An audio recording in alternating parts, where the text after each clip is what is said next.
لا إله إلا الله محمد رسول الله. لا إله إلا الله محمد رسول الله.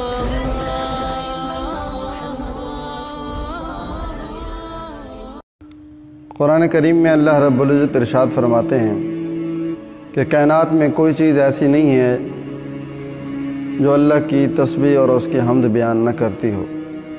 خواہ وہ جمادات ہوں، نباتات ہوں، حیوانات ہوں، انسان ہوں، جنات ہوں۔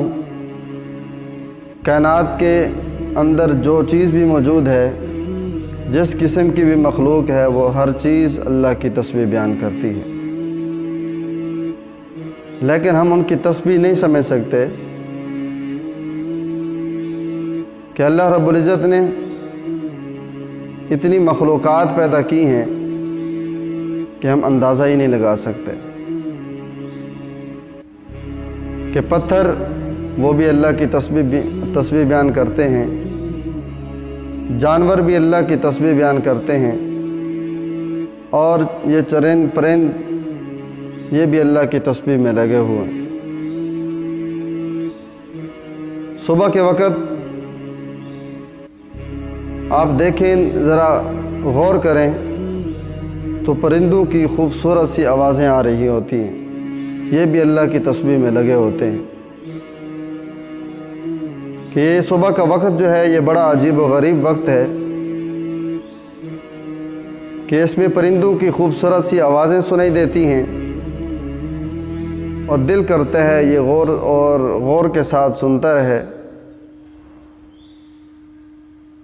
اور یہ صبح کا وقت بڑا عجیب وقت ہے کہ اللہ رب العزت اپنے بندوں کے درمیان روزی تقسیم فرماتے ہیں، اور یہی صبح کا وقت ہے کہ جنت کا ماحول بھی اس جیسا ہوگا کہ جنت کے اندر نہ دن ہوگا نہ رات ہوگی، وہاں یہی وقت ہوگا جیسے صبح نماز کے بعد سورج کے طلوع ہونے تک ہوتا ہے،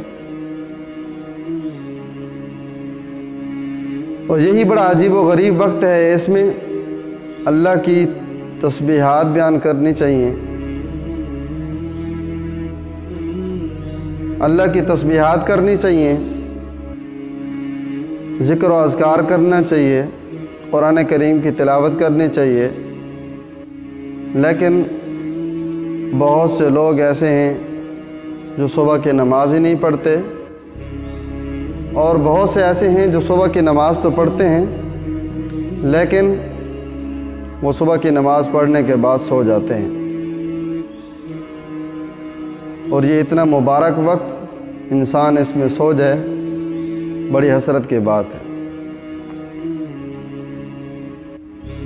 اور اس وقت کے اندر جو بندہ سوتا ہے اس کو رزق سے محروم کر دیا جاتا ہے۔ حدیث پاک میں آتا ہے، اللہ کے نبی ارشاد فرماتے ہیں، نوم الصبح یمنع الرزق، جو بندہ صبح کو سوتا ہے وہ رزق سے محروم کر دیا جاتا ہے۔ حضرت فاطمہ رضی اللہ تعالی عنہ حضور کی لخت جگر روایت کرتی ہیں کہ فرماتی ہیں کہ میں سوئی ہوئی تھی، صبح نماز کے بعد اللہ کے نبی میرے پاس سے گزرے اور میرے پاؤں کو ہلا کے فرمایا، اے میری پیاری لخت جگر کھڑی ہو جا، اللہ کی روزی کے پاس حاضر ہو، غافلین میں سے مت ہو۔ اور یہ وہ وقت ہے کہ اللہ اپنے بندوں میں روزیاں تقسیم کرتے ہیں۔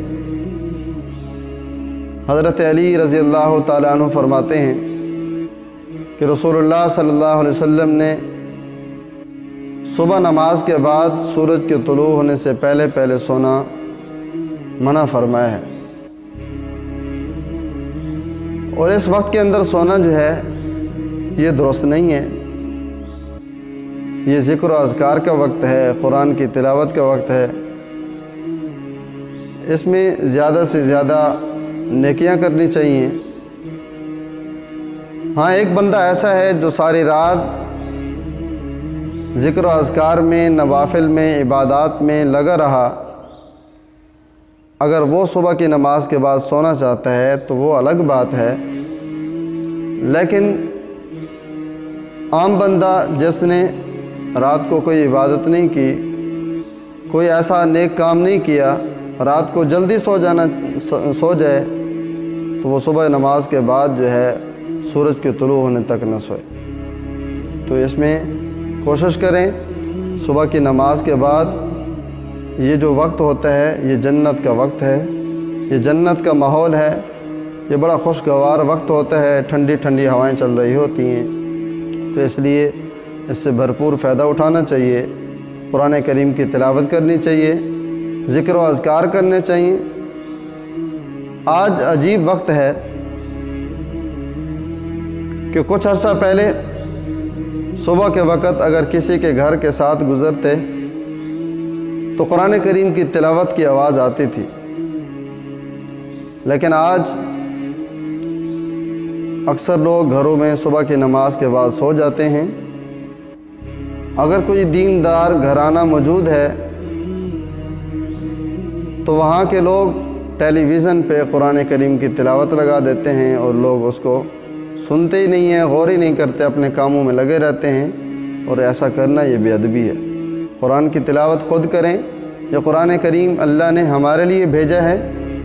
اگر ہم نے اس کو نہیں سمجھنا تو پھر کون سمجھے گا؟ یہ قرآن کریم ہمیں کیا کہتا ہے، قرآن کریم آیا کیوں ہے، اس سے ہمیں فائدہ حاصل کرنا چاہیے، بجائے اس کے ہم نے اس کو اٹھایا تک نہیں۔ تو اس لیے کوشش کریں صبح کی نماز کے بعد یہ جو وقت ہے یہ بڑا خوشگوار وقت ہوتا ہے، اس سے زیادہ فائدہ اٹھائیں اور اس میں اللہ کی عبادات کریں، ذکر و اذکار کریں، قرآن کریم کی تلاوت کریں۔ اللہ عمل کی توفیق عطا فرمائے۔ Thanks for watching. Don't forget to like, comment, share and subscribe to